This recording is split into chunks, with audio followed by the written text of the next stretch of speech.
Hello and welcome. I am Light and this is my channel. Today I'm going to do something that I haven't done probably in a couple of years on this channel, I think. And that is dedicate an entire video to something, if not paranormal, then unexplainable. I was talking to Rob about it and said, I might bring this up on a podcast sometime. And he said, no, you should just go ahead and do a story about it. I thought about it and I thought, yeah, okay. I haven't done one for a long time. So what I'm going to tell you is, I grew up across the border from Idaho. I lived in Washington State. And the drinking age at the time was considerably younger than the drinking age in Washington where I lived. And sometimes people would cross the border for that reason. I'm not saying I did. I'm just saying that people did. And when you cross the border, you would pass this little town, and its name is Rathdrum, Idaho. I don't know what this town looks like anymore. It could be a booming city for all I know, but at the time, it had, like a gas station, a church, maybe a McDonald's. It was barely a blip on the map. But it was full of haunted history. It was full of legend and folklore that children are told from a very young age. Don't go to Rathdrum, Idaho. Whatever you do, never stop in Rathdrum, Idaho. Why? Because it was known for being an active place for the occult. In fact, at some point, ads were put in newspapers all over the country from Rathdrum, asking for people to move to Rathdrum, people who were considered occultists, people who considered themselves to be quote-unquote witches, people who weren't afraid to deal with the things that do with the occult. So naturally that lent to the folklore of this town. And that's really not that surprising. I went looking for something that has to do with the folklore, which is about witches, and found a story that was published in the local newspaper, which is called the Spokesman Review. And it was published on Halloween, 1997. Now, what we were told as kids is that if you were driving past or through Rathdrum, you could run into a group of people who would be dressed in black hooded robes. They would be looking down so you could not identify their faces, and they would be holding hands. And when you came across them, they would be blocking the road. So you had two choices to make. You could continue to drive through them, or you could stop. And then, of course, there were the horror stories about what happened if you stopped. This was a well-known folklore. This is well-known warning given to us by our parents, and it had been, from what I understood, given to them by their parents. So I'm going to read you this story about Rathdrum that was written in a well-respected, large newspaper in the area, and then I'm going to tell you my story. So let's get started with that. Friday, October 31st, 1997. Rathdrum witches make prairie scary. That's the title of the article. Talk of the occult was part of the controversy that brewed this fall over whether Rathdrum school children should celebrate Halloween. There may be particular sensitivity to the topic in the North Idaho town. Many of today's parents grew up hearing about the Rathdrum witches. It's an urban legend with a rural twist, cited by local folklorists, printed in several books and magazines, and repeated breathlessly by inland Northwest teenagers. Bonnie Roth started hearing the tale in the 70s when her children were teens. I had daughters, and man, they were terrified by it, said the Rathdrum librarian. They drove those highways at night. ... The highways in question are Idaho 41 and US 95. The two settings used in the various recountings of this story, North Idaho College folklorist Jim McLeod summarized it this way. Late at night, a man or a woman, depending on which version you hear, is driving along, and a group of hooded people form a human chain across the highway. They try to stop the car. The driver slows down and is going to stop and decides better of it. In some instances, he actually hits somebody. In some cases, they break up the chain and he is able to drive through. The story is recounted in a September 1976 WE magazine article by Ed Sanders about cattle mutilations and other supposed cult events. And by the way, I think WE magazine used to be well, let's not get demonetized, shall we? Sanders wrote that the North Idaho driver turned around. He didn't name the driver, but said the incident occurred on October 9th, 1975. I think that's a bogus date, said McLeod, who noted that the story, true or not, was being reported well before 1975. What's certain is that Sanders' version has been repeated in at least 2 books. Michael D. Alber's The Terror in 1979 and Mysteries of the Unexplained, published by Reader's Digest Books in 1982. The story, which has also been used as an example of local lore in classes taught by both McLeod and Henry York Steiner of Eastern Washington University. Steiner said that he began hearing the tale from the EWU students clear back in 1968. Similar stories are heard about isolated roads around the country. Animal parts are a relatively new wrinkle. McLeod dates the Rathdrum story to the early 1970s.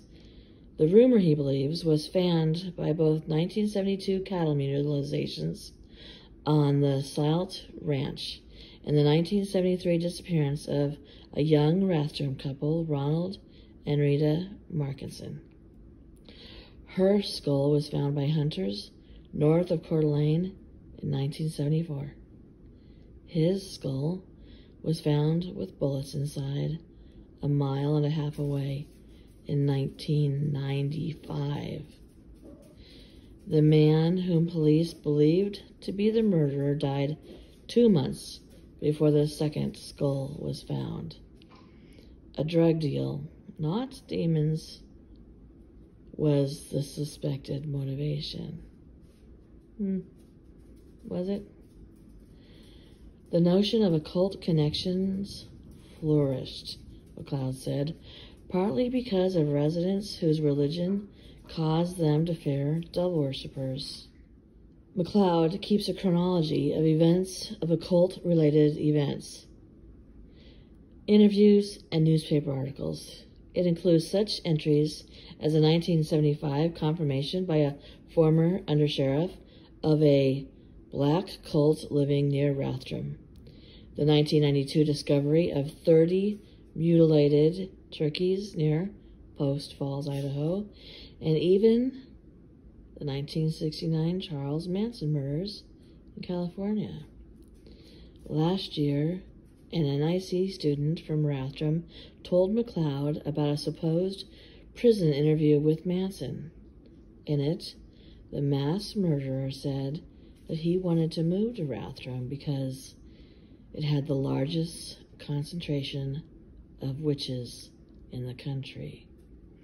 Keep in mind that there were articles sent out to newspapers, hundreds and thousands of newspapers, inviting people to move to Rathdrum, like-minded people who could live in a community and who could perform their religion with others like themselves.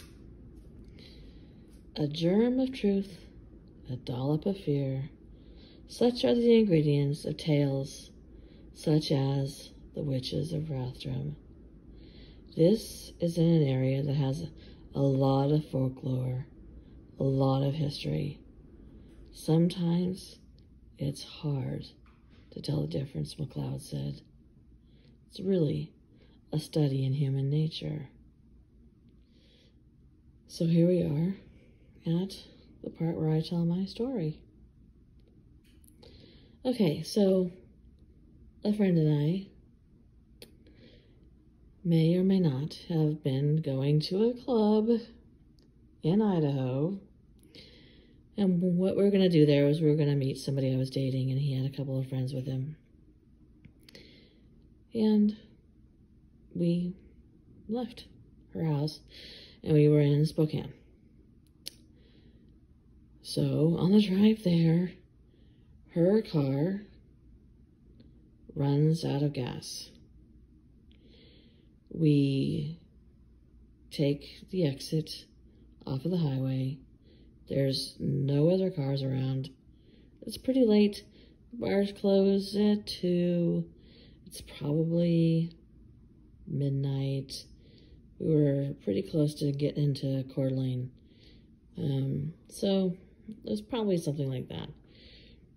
We roll off the highway and straight into this dark road, and ahead of us there is a four-way stop. On the left corner of the four-way stop is a gas station that was closed. This is an area that's not going to be rolling out the red carpet for you at 11 o'clock at night. You know, it was an old mom and pop gas station. The only light in the area, and this is interesting because it's a connection to my exit light page, the only light in the area was a street light. And if you've noticed, many times I use a street light that's got a black background, and it comes down and it illuminates a small area. And it's based off of this street light. Because the fear I felt rolling into Rathdrum, Idaho, late at night,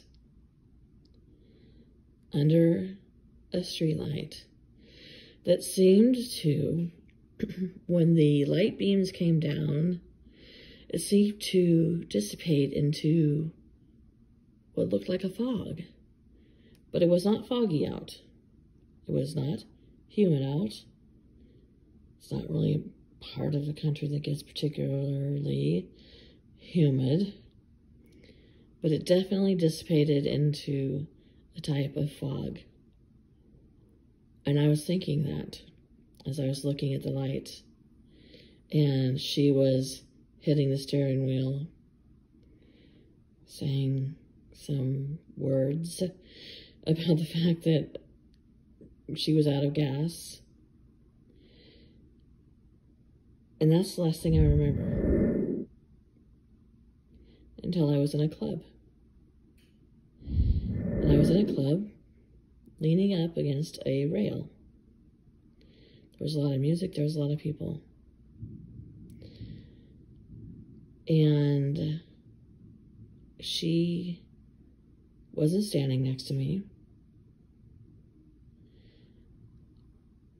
I